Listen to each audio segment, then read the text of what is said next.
Hey YouTube, why are you making the thumbnails look so weird?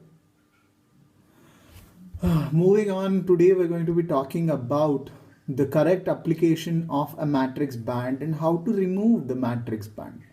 So first of all, what do you use to apply a matrix band is a Viva favorite.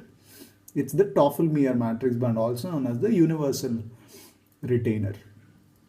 Now, what kind of dreadful dreams these will give you in the second year is up to you.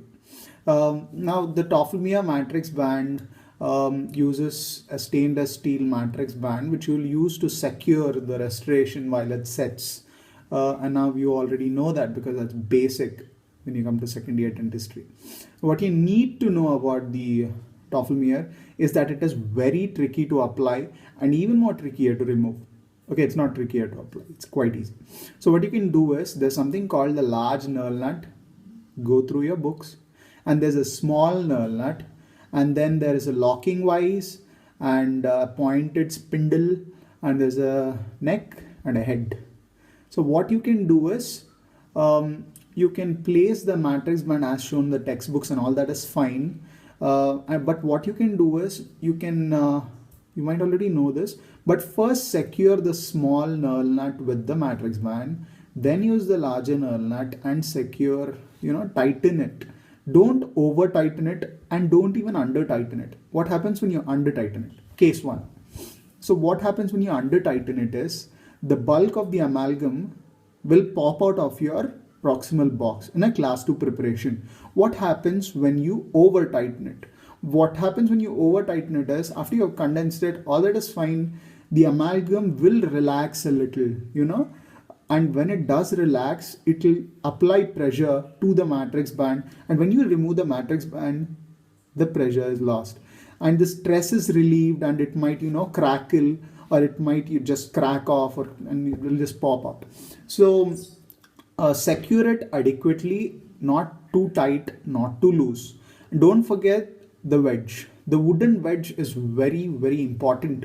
Now, why a wooden wedge, you might ask? A wooden wedge because the wooden wedge in a mouth will absorb the water or the moisture and swell up, and it will secure the matrix band even better, and it is easily trimmable. Why would you not want to trim a wedge? It's in a patient's mouth under his tongue. Do trim it. Moving on, after you have secured the matrix band and you have done all your amalgam restoration, condensation, everything is done. Now comes the removal, the nightmare for many. So what you can do about this is first remove the wedge slowly, preferably with a cotton plier, because when you do it with your hand, you're sweaty, you're tense, you might pull it too quickly or you might, struggle with it and it will just cause even a further complication. You don't want that. You remove the wedge, then what you do is loosen the small knurl nut, then you just remove the matrix band from the retainer, and you remove the matrix band first from the non-restored proximal side, that is your distal side. You remove the matrix band and keeping the matrix band parallel to your proximal box. You don't remove it upwards like this.